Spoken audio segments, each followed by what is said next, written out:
क्या बैंक से लोन लेने वाला एक कंज्यूमर होता है? क्या वो बैंक के अगेंस्ट कंज्यूमर कंप्लेंट फाइल कर सकता है? ऑनरेबल सुप्रीम कोर्ट का एक इंपॉर्टेंट डिसीजन आया है जो इसी सवाल का जवाब देता है। तो समझिए कि अगर लोन प्रॉफिट कमाने के लिए लिया गया है तो बोरोवर कंज्यूमर प्रोटेक्शन एक्ट 1986 के section 2 subsection 1 clause D sub clause second के तहत कंज्यूमर नहीं होगा। यहाँ कंज्यूमर कंप्लेंट मेंटेनेबल नहीं होगी। ये केस दरअसल Central Bank of India versus ad bureau advertising private limited का है। 2014 में बैंक ने 10 करोड़ का लोन दिया रजनीकांत की फिल्म के पोस्ट प्रोडक्शन के लिए।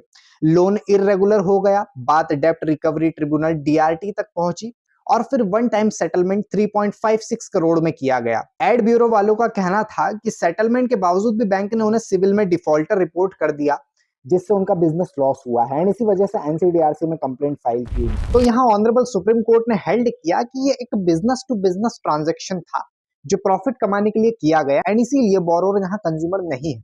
एंड यहाँ डोमिनेंट पर्पस टेस्ट अप्लाई किया गया कि अगर मकसद प्रॉफिट है आपका तो कंज्यूमर कंप्लेंट नहीं चलेगी।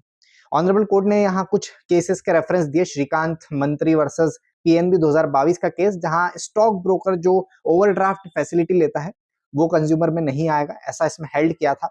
National Insurance Corporation versus Harsolia Motors 2023 का केस, यहाँ डोमिनेंट इंटेंशन टेस्ट का कंसेप्ट क्लैरिफाई किया गया। तो इन कंक्लूजन इस जजमेंट से हमने ये समझा कि अगर लोन बिजनेस या प्रॉफिट कमाने के लिए लिया गया है तो बोरोवर कंज्यूमर प्रोटेक्शन एक्ट के तहत कंज्यूमर नहीं है। साथ ही बिजनेस लोन लेने पर बैंक के खिलाफ कंज्यूमर कंप्लेंट फाइल नहीं की जा सकती एंड यहाँ डोमिनेंट पर्पस टेस्ट देखा जाएगा। अगर लोन का मकसद प्रॉफिट है तो कंप्लेंट मेंटेनेबल नहीं होगी।